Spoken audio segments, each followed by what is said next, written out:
Hello friends, welcome to contra investing. This is Gurvinder Malhotra and आज हम एक और वीडियो आपके लिए लेके आए हैं। उससे पहले स्टैंडर्ड डिस्क्लेमर कि this video is only for educational purpose के लिए। सो प्लीज़ इस डिस्क्लेमर को आप please go through this disclaimer. So आज का जो टॉपिक है हमारा, जैसे अभी मार्केट में काफ़ी ना जैसे कंफ्यूजन चल रहा है या पेन चल रहा है, जैसे बोल सकते हैं कि सभी लोग डरे हुए हैं बड़े, कि मार्केट कोई बोल रहा है कि 19,000 तक जाएगी। देखिए, मालूम किसी को भी नहीं है, मुझे भी नहीं मालूम मार्केट कहाँ जाएगी। तो जैसे लास्ट टाइम हमने एक टेक्निकल बेस पे कोशिश की थी कि मार्केट कहाँ बॉटम बना सकते हैं, कहाँ सपोर्ट लेवल है। देखिए, ठीक है, सपोर्ट लेवल में डिस्कस किए थे कि 22,800 पे भी एक सपोर्ट है एंड देन 21,800 पे हमें एक बहुत बड़ा सपोर्ट लग रहा है। तो मेरे हिसाब से तो अभी 22,800 पे भी सपोर्ट है, लेकिन देखिए क्या होता है उसके बारे में बोलना मुश्किल है कि वो सपोर्ट होल्ड करेगा नहीं करेगा। तो जैसे हमने 21,800 का भी सपोर्ट है, एक बहुत बड़ा हमने चार्ट पे देखा था। तो आज एक और डिफरेंट पर्सपेक्टिव से हम डिस्कस करेंगे कि निफ्टी के वैल्यूएशन क्या चल रहे हैं और हिस्टोरिकली कहाँ कहाँ निफ्टी जब ये वैल्यूएशन आते हैं तो कहाँ बॉटम बनाती है। सो तो उसके लिए हम ये रेशोज हैं निफ्टी के लिए जो मेनली यूज़ होती हैं, पी रेशो है, price to book ratio and dividend yield. तो ये मेन तीन रेशो हम निफ्टी के ऊपर डिस्कस करेंगे आज। तो चलिए इस वीडियो को स्टार्ट करते हैं। सो चलिए, तो ये दिस इज़, हमने स्क्रीनर के ऊपर ये निफ्टी का जो एक चार्ट खोला है। तो यहाँ चार्ट से ही हम सारा वैल्यूएशन वगैरह को देखेंगे कि क्या वैल्यूएशन चल रहे हैं निफ्टी के। ठीक है, तो अगर आपको मैं एक इसका ना निफ्टी का पूरा हिस्टोरिकल चार्ट दिखाता हूँ। ठीक है, ये तो ठीक है, प्राइस ग्राफ है तो ठीक है। तो यहाँ पे एक और, चलिए प्राइस ग्राफ में भी एक चीज़ आपको पहले मैं इंटरेस्टेड एक बता दूँ प्राइस ग्राफ में क्या है। तो मैंने एक ट्विटर पे मैसेज भी डाला था आज। तो ओके, तो इसमें अगर आप एक चीज़ देखेंगे कि जो 2008 में जब ये गिरावट हुई थी, दिस इज ये प्राइस ग्राफ। ठीक है, 2008 की जो गिरावट थी, तो अगर वहाँ से अगर आप परसेंटेज में कैलकुलेट करें 6200, तो जो लो था नियर अबाउट 23-2400 के आसपास बना था। तो ये करीब करीब 64% के आसपास की गिरावट थी। तो परसेंटेज टर्म में 64%। तो मैं आपको एक इंटरेस्टिंग थोड़ी सी ऑब्जर्वेशन यहाँ पे दूंगा कि इसके बाद हम देखते हैं कि बड़े फॉल कहाँ कहाँ हुए हैं। ठीक है, उसके बाद जो बड़ा फॉल आया था ये यही कोविड का ही फॉल था। तो यहाँ हमने जो देखा, यहाँ 12,430 का हाइस था और नियर अबाउट 7,500 के आसपास, क्योंकि ये यहाँ पे क्लोजिंग बेसिस पे शो कर रहा है। तो 23-24 मार्च को जो 7,500 के लो बने थे, तो अगर वहाँ पे अगर परसेंटेज वाइज देखते हैं तो दैट वाज 40% था परसेंटेज वाइज, और पॉइंट वाइज देखते हैं तो दैट वाज 5,000 पॉइंट। तो यहाँ पे जो पॉइंट वाइज था दैट वाज 4,000 पॉइंट, और यहाँ पे पॉइंट वाइज था 5,000 पॉइंट। थोड़ा सा आप यहाँ पे ऑब्जर्व करना है चीज़ों को कि देखिए क्या हो रहा है। तो अभी यहाँ पे हम इससे बाद इसके बाद भी अगर हम को एक और फॉल जो मैं एक यहाँ पे जो लास्ट 5 ईयर में, उस टाइम पे भी बहुत ग्लोबली एक क्राइसिस के टाइप का टाइम था, जहाँ पे ये रशिया यूक्रेन का इशू था, इन्फ्लेशन ऑल टाइम हाई पे थी और इंटरेस्ट रेट आपके बढ़ने शुरू हो गए। तो ये सब इतना जो उस टाइम माहौल चल रहा था, दैट टाइम जो निफ्टी में करेक्शन आया 18 समथिंग 600 से लेके 15,200 तक का, तो नियर अबाउट 3,400 पॉइंट्स का। तो percentage wise I think 18% something था। तो 18% का फॉल था। तो अब जो हम पॉइंट वाइज अगर यहाँ पे देख रहे हैं कि नियर अबाउट 3,000 और 32-3300 पॉइंट का यहाँ पे अगर 800 तक का लेंगे तो 3,500 पॉइंट के आसपास की हम गिरावट देख चुके हैं, और परसेंटेज वाइज 12-13% की गिरावट हम एक देख चुके हैं। तो एक मोटा मोटा मैं अब क्या ऑब्जर्वेशन यहाँ पे ले रहा हूँ, यहाँ पे एक ऑब्जर्वेशन प्राइस वाइज ये आ रही है कि एक तो यहाँ पे 4,000 पॉइंट गिरे थे, यहाँ पे 5,000 पॉइंट, इतना साइज बढ़ने के बाद भी हम सिर्फ 5,000 पॉइंट गिरे हैं। परसेंटेज वाइज फॉल कम हो रहा है। ठीक है, यहाँ पे 64% था, यहाँ पे 40% फॉल था, यहाँ पे ये फॉल 20% तक आ गया, 18-20% तक था, 20% तक था। तो यहाँ पे अभी हम गिरे हैं 12%। तो क्या होगा अभी देखते हैं। अभी सभी चीज़ों का हम जब रेशो को डिस्कस करेंगे तो then we will try to lead up to some conclusion के ऊपर पहुंचने की कोशिश करेंगे। तो ये हम प्राइस ग्राफ में दिखा रहा हूँ आपको, ठीक है। दिस ये अभी नेक्स्ट हम देखते हैं पी रेशो। तो पी रेशो हिस्टोरिकली अगर आप देखेंगे 2008 में जो हाई पे गया था, तो चलिए हाई को हम एक बार छोड़ देते हैं। हाई यहाँ पे 28 के आसपास था, लेकिन मेन मैटर है कि यहाँ पे लो क्या बना था। लो बना था करीब 11 की पी पे। तो हमारी उस टाइम पे मार्केट का साइज बहुत छोटा था, ठीक है। तो देखिए, तो 11 की पी पे आके मार्केट ने लो बनाया। तो ये देखिए 28 से 11, ठीक है। तो उसके बाद जितने भी फॉल आए हैं, ये आप किसी भी रीजन से यहाँ पे जो भी फॉल है, यहाँ पे देखिए जो निफ्टी ने बॉटम बनाया हर टाइम पे 17, और यहाँ एक जस्ट 2013 में एक जो फॉल था दैट टाइम यहाँ पे 15 की पी पे बॉटम बनाया। तो ये भी अगर मैं देखूंगा तो यहाँ से इस क्रैश से, तो इस ये फॉल में वहाँ पे 11 का और यहाँ पे 13 का, तो हायर हाई मैं बोलूँगा इसको कि पी में हायर हाई बन रहे हैं। और उसके बाद जो एक बड़ा फॉल एक यहाँ पे आप देख सकते हैं 2016 का भी, फिर 19 पे हाई बनाया, ठीक है।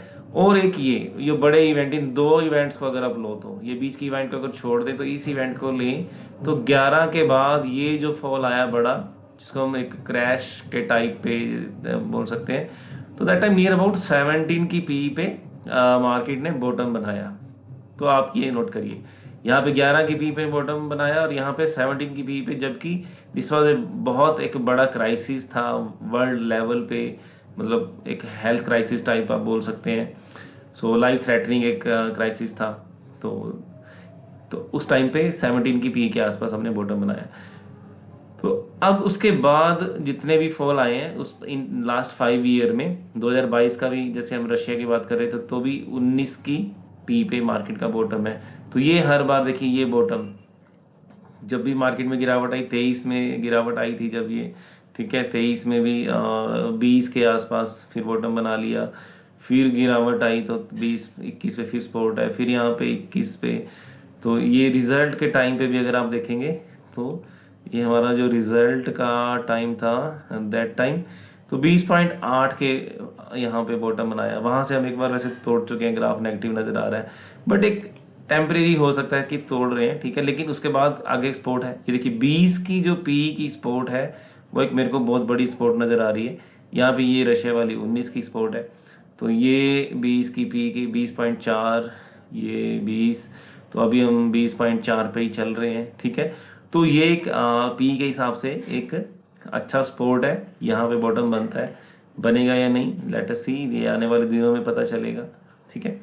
तो अब सेकंड रेशियो जो हम डिस्कस कर रहे हैं that is price to book. तो अगर इसका भी हिस्टोरिकली अगर आप देखेंगे प्राइस टू बुक को भी, तो then you will see, high भी एक बार देख लेते थे। हाई देखिए 6 पॉइंट, देखिए 6.5 तक का हाई, 6.5 का हाई लगाया प्राइस टू बुक। तो हम बात करेंगे लो कहाँ कहाँ बने हैं। तो इस क्राइसिस में दिस वाज बिगेस्ट क्राइसिस, तो यहाँ पे something 2 times of book value पे यहाँ पे बॉटम बना 2.2 के आसपास, ठीक है, 2 के आसपास, ठीक है। तो उसके बाद ये पूरी रेंज अगर आप देखेंगे तो बॉटम कहाँ बन रहा है, यहाँ पे 2.7, देन ये नियर अबाउट 2.8, तो ये ऊपर ऊपर शिफ्ट हो रहा है 3 पे। और कोविड के टाइम में ये बिल्कुल ये 2 पॉइंट समथिंग के आसपास ये गया, ठीक है, यहाँ पे वो उसके आसपास से जाके सपोर्ट लिया।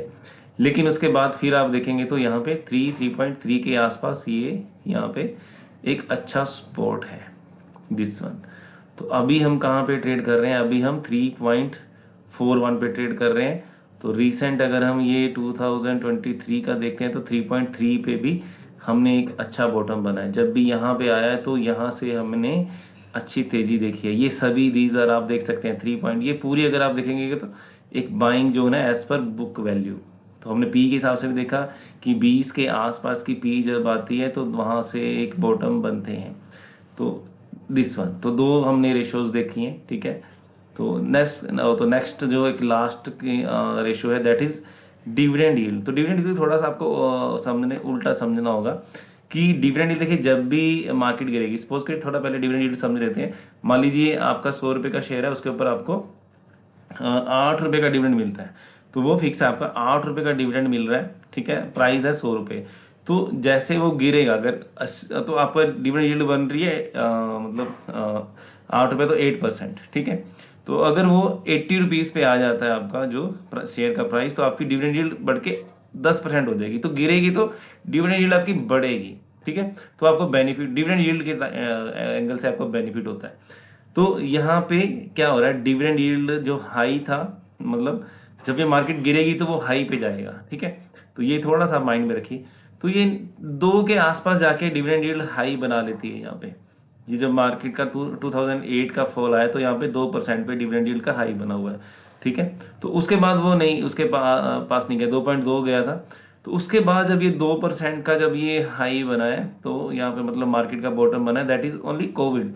तो कोविड को छोड़ के हमने जितनी भी 3 रेशो देखी हैं, तो वो बॉटम को छोड़ के तो ये कब अदरवाइज नहीं टच हुए हैं, ठीक है।